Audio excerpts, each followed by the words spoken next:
Recording studio Jehanabad.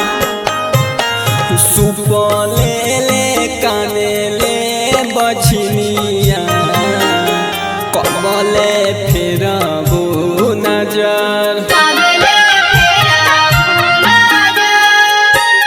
सुपले ले काने ले बछनिया कबले फेरबो नजर।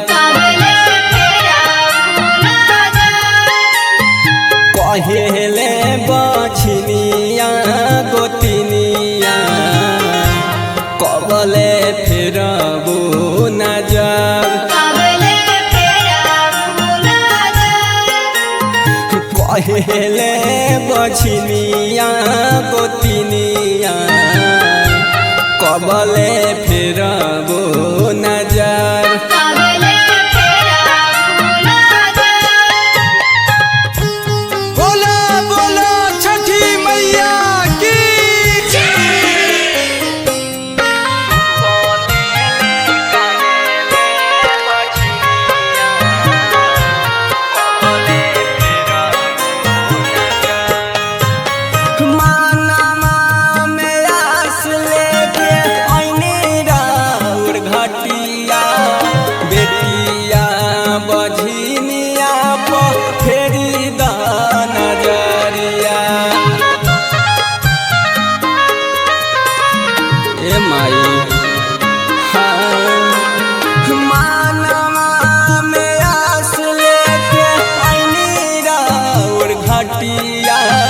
बेटिया बछनिया फेरी द नजरिया।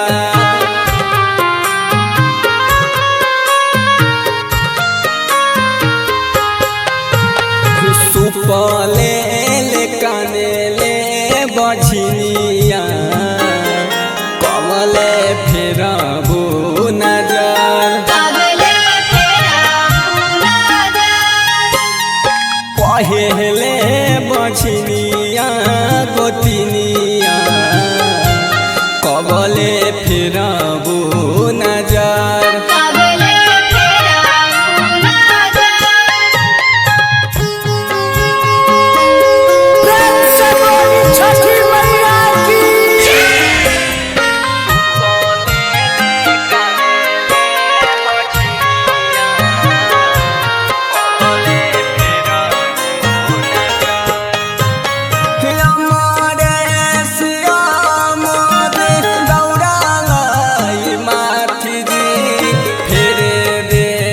छठी मैया बेटियों बहात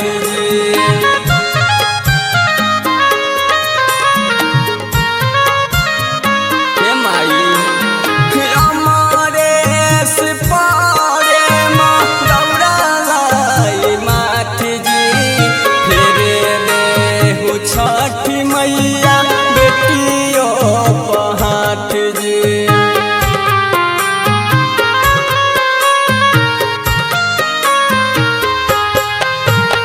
सुपले ले काने ले बछनिया कबले फेरबो नजर।